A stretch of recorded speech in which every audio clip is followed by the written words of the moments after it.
और 25 तारीख की अमावस्या है और 25 तारीख को ग्रहण पड़ने वाला है। गुरु भगवान की जय, श्री कृष्ण की जय, माँ पीताम्बरा की जय। एक बार आचार्य महेश शर्मा आप सभी साधकों का आपके चरण में हार्दिक अभिनंदन करता है।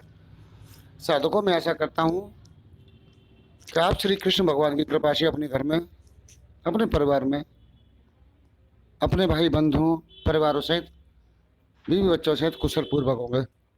और इसके साथ ही साधकों, एक साधक मेरे पास आए जिन्होंने क्रोध भैरव की उपासना की। कर तो एक दूसरी साधना रही, मैं उसका नाम नहीं बताऊंगा। क्रोध भैरव की उन्होंने कुछ समय उपासना की, उनके कुछ दुश्मन थे तो उन्होंने उपासना की क्रोध भैरव की।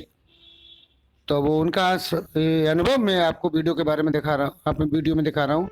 और आपको उनके फोटो नहीं दिखाऊंगा क्योंकि साधकों वो स्थानीय रहने वाले हैं, वो नहीं चाहते कि शहर में लोग उन्हें देखें और लोग प्रचलित हों और उन तक आएँ। तो मैं आप लोगों को क्रोध भैरव जी का अपनी साधना का अनुभव बताता हूँ। ये मैं शत्रु मेरे बहुत थे, मैं शत्रुओं से परेशान था। तो गुरुजी ने मुझे क्रोध भैरव जी की दीक्षा दी, जिसका मैंने 1.25 लाख मंत्र जाप भी किया। और 1.25 लाख मंत्र जाप के बाद फिर मैंने गुरुजी के पास मैं दोबारा गया।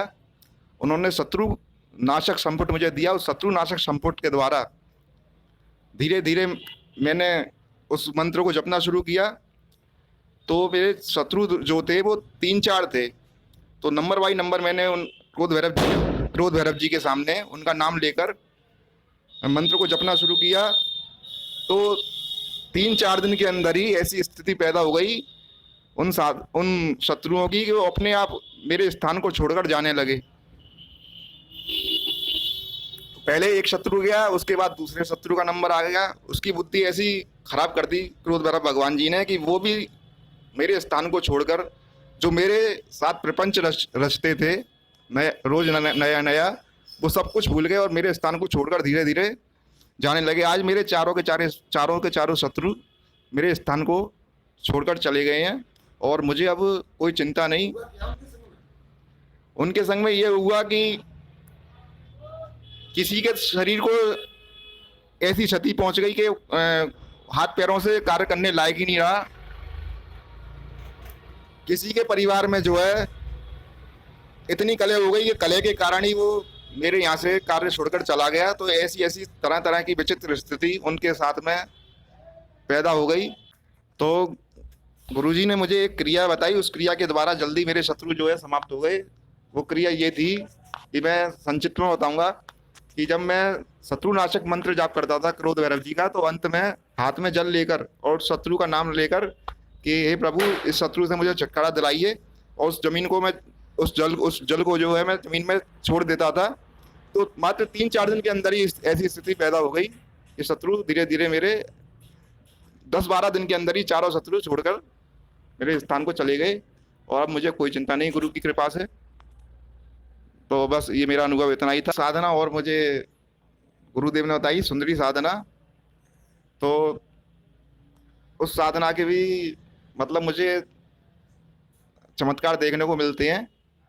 और वो साधना पहले मुझे वो साधना मुझ पे हो नहीं पाती थी, सिद्ध नहीं होती थी। लेकिन क्रोध भैरव जी का मैंने जब से मतलब 1.25 लाख मंत्र जब पूरे किए, तो वो साधना धीरे धीरे अपने आप लाइन पर आने लगी और अपने आप मुझे उसमें सफलता मिलने लगी। और मुझे अब सफलता के मुझे लगता है कि गुरु की कृपा से मैं बहुत करीब हूँ। क्योंकि पहले मैं 3 दिन से ज़्यादा मेरी साधना नहीं चलती थी, आज 1 महीना होने को आया। और पहले 1 घंटे नहीं बैठ पाता था, आज 4-4 घंटे में साधना करता हूँ उस देवी की। और मुझे अनुभव भी होते हैं, अनुभव तो मैं बताऊंगा नहीं, लेकिन ये सब जो है।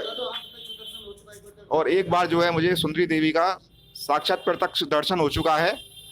लेकिन ये जो कमाल है सब क्रोध भैरव जी का ही कमाल है। अगर क्रोध भैरव जी नहीं होते तो आज भी मैं अपने मतलब इन उलझनों में ही भटकता रहता। तो मेरे गुरु की कृपा और क्रोध भैरव जी की कृपा के कारण ही ये सब हुआ। तो बस मैं इतना ही बताना चाहता हूँ। जय गुरुदेव। तो साधकों, आपने एक साधक के अनुभव सुने। अनुभव तो बहुत है साधकों, बहुत अनुभव है इनके, लेकिन साधना खंडित होने की वजह से और इनका चेहरा नहीं दिखाया है। साधना खंडित होने की वजह से ये मैंने उनका संक्षेप में मैंने उनकी बात कहलवाई है। तो साधकों, ये वीडियो आपको कैसा लगा मुझे इसके बारे में बताना कमेंट करके। अगले वीडियो में फिर आपसे मिलता हूँ। जब तक के लिए जय श्री कृष्ण, जय श्री कृष्ण।